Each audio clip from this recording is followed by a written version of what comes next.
I slept with a guy for the first time since my husband died. I am feeling very guilty about it. Part 4. Hi everybody, I haven't posted anything in a really long time, but David and I have been married for 2 years now.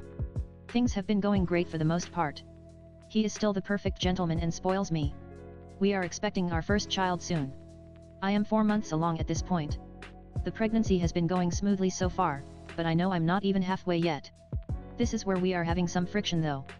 I have always dreamed about being a stay-at-home mom. At least until all the kids get to school aged.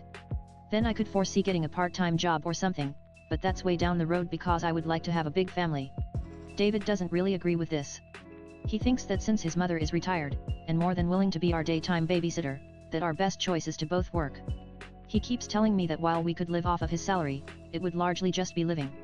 This is especially true, he says, if we have 3 or 4 kids like I want. He thinks utilizing his mom, and both of us working, would allow for a lot of luxury in our lives. We would be able to go on larger vacations, and afford niceties that we won't have if it's just his income. I have proposed that he start looking for advancement in his field. He is doing fairly well. But he can keep climbing the ladder. Recently he told me about a position that opened that paid quite a bit more, but that he didn't want because it would mean more late night, some weekends, and increased travel. We had a bit of disagreement about this, as I think putting the extra now for our family will pay off in the long run. It is also important for children to be raised by their mother as much as possible. What do you think I should do to get David to see things the right way? I'm currently worried that he may make a poor choice. I slept with a guy for the first time since my husband died. I am feeling very guilty about it. Part 5. It's been a very somber year and I need to vent. Outside of the celebration that was the birth of our daughter, Dana, it has been all turmoil. I am cursed. David lost his life because of a poor choice on his part. He was cleaning one of his guns, and I guess a round was still in the chamber. He thought he had emptied it and it went off. He was shot right in the face and died instantly. I was home sitting right next to him on our couch. I am just thankful that Dana was with her grandparents that night. That was 6 months ago and I am still trying to cope with the loss of yet another husband. I don't know why I am so cursed. They always make some poor choice and end up dead. It's just not fair. Why do I not deserve true lasting love? Why are they all taken from me but their own stupidity? That's not the worst of it though. About a month ago some people I have known for years were starting rumors. They were calling me some sort of black widow. I went and confronted them. They denied ever saying anything like that. But I think they were just trying to save face. Because right after they denied it they said that they just thought it was interesting that I have lost 2 husbands and a fiancé. I didn't know them back in high school, and I don't go around publicizing my heartache. I was so offended. I am the one grieving here. I am the one who now raises a daughter by myself. Yes, we got a substantial life insurance policy payout, but I had to quit my job, so we don't have any new income at this time. I just think it's really cruel to say things like this about me. Then things got even worse.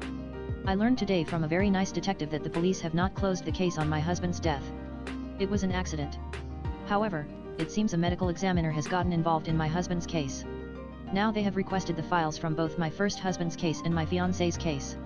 I just don't know what to do. I know I need to get a lawyer just in case this thing turns into a witch hunt. I feel like I can't trust anyone, even my ex-mother-in-law Julie seems to be distancing herself from me. I just want to be happy, I just want the life I deserve. I slept with a guy for the first time since my husband died. I am feeling very guilty about it. Part 6. I hired a lawyer. Many advised me to do so and it was the right call. My lawyer was very good as my husband's life insurance paid out a considerable sum. He had some ways of getting information from the police investigation before I was ever charged. This was life-saving. I don't know what I would have done if he hadn't. I still feel like I can't properly grieve the loss of my husband. The police investigation, and the sideways glances by those I used to call friends was all just too much. But then I was pushed even farther over the edge. My lawyer was able to find out what the prosecution and the police were holding. It was terrifying finding out. It was literally a witch hunt. The police are actively investigating each one of the tragedies I have had to endure. They were interviewing people from high school. Apparently searching through records they found that my dad's longtime girlfriend had a prescription for Rohypnol all those years ago.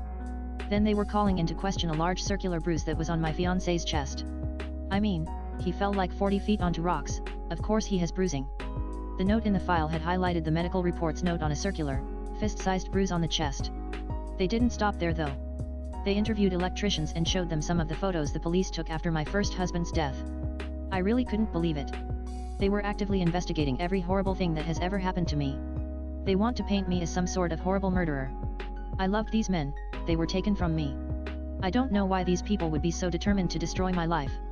The worst part was hearing the things they were saying about my David. This man is the father of my child. I would never ever do anything to hurt him.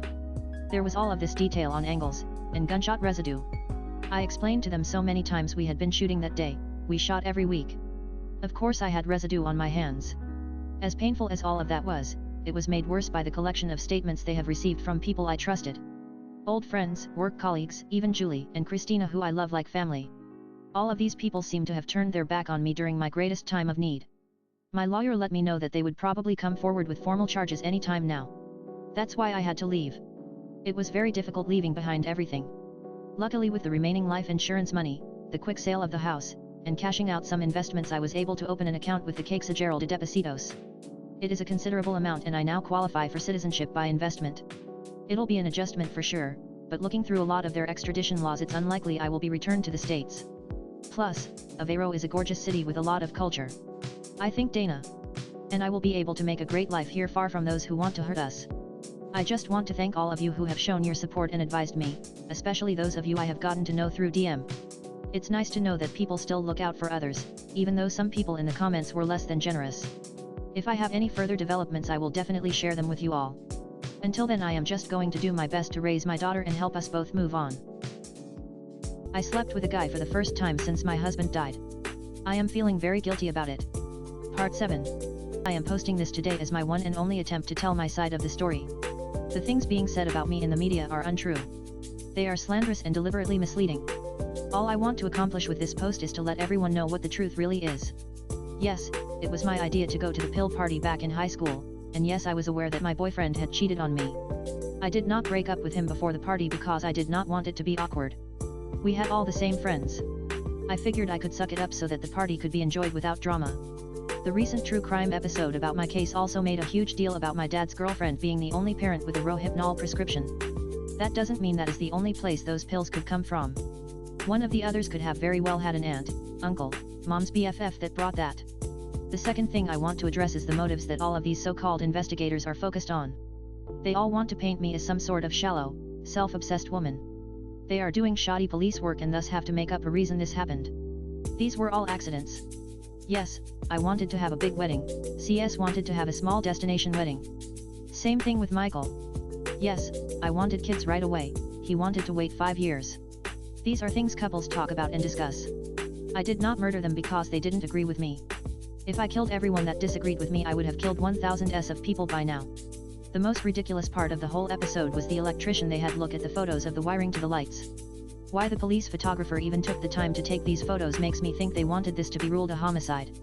Him talking about how some parts of the job look really good but where the short in the wire was seemed hasty and reckless, as if someone tampered with it. That part was a total joke. First off, of course the part that went wrong is going to look wrong, why are you saying that like it is some sort of gotcha? Secondly, I have absolutely no background in any construction field, I rarely ever pump my own gas. Yet, these people think I could manage to correctly sabotage a pool so that it becomes electrified? If I even began to mess with electrical wires the most likely outcome would be me electrifying myself. I understand that for some when this kind of thing happens 4 times, it can raise some eyebrows. But that doesn't mean it just becomes true. You have to look at the evidence, actual evidence. I feel like all of these people have come to a conclusion, and are now looking for evidence that supports their crazy conclusion. While at the same time, ignoring everything that doesn't. The most painful part of all of it was watching the interviews. Especially those by Julie and Christina. I thought of them as my real mom and sister. For them to buy into what the investigators are saying was very hard. I hope at some point they see reason and understand that this is nothing more than a witch hunt. I'd be more than happy to make amends at that point. I'm going to leave it all at that. Dana and I are doing wonderful here in Portugal. I have been seeing a nice local man here in Aveiro for the past few months. He is very family oriented. Which is good, because Dana and I deserve someone who puts us first, and who doesn't make poor choices.